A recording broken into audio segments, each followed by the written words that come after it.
Marami ang nagtatanong sa akin kung bakit hindi madalas mapick ang hero na si Odette sa MPL kahit sobrang overpower nito. Hayaan mong ipaliwanag ko sa'yo. Hindi naman kasi sa lahat ng aspeto ay damage ang pagbabasehan. Kinakailangan rin na may sapat rin ito na mobility na magagamit nito sa rotation at pang-disengage kapag alanganin kung sakali man, dahil nakasalukuyan tayo na nasa assassin meta. Ngunit hindi ibig sabihin nito ay hindi na ito effective. Sa katunayan, marami ang gumagamit nito ngayon sa mga ranked games. Upang ma-maximize naman ang damage mo, maaari mo unahin ang item na Sky Piercer na mabisa pang finisher. Ang kinakailangan mo na lang gawin ay makapag-kill secure upang makumpleto ang stacks nito na aabot hanggang 80.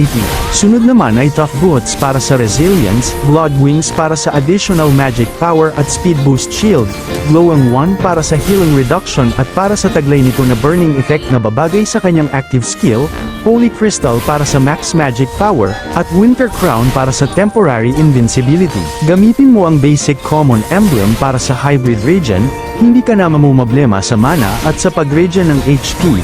May kasama rin ito na adaptive attack at 275 HP. Rupture para sa dagdag na 5 na adaptive penetration.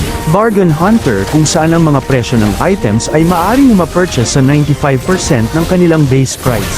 At Lethal Ignition kung ikaw ay magde-deal ng damage na mas malaki sa 7% ng max HP ng hero ng iyong kalaban 3 beses sa loob ng 5 seconds, masusunod ito gamit ang additional na 162 hanggang 750 adaptive damage. Karamihan sa mga viewers ko ay di pa naka-follow sa page ko. Sana ay may time ka para pindutin ang follow button para lagi kang updated sa mga tutorial videos na tiyak makaka-improve ng gameplay mo. At sa tingin ko'y hanggang dito na lang muna.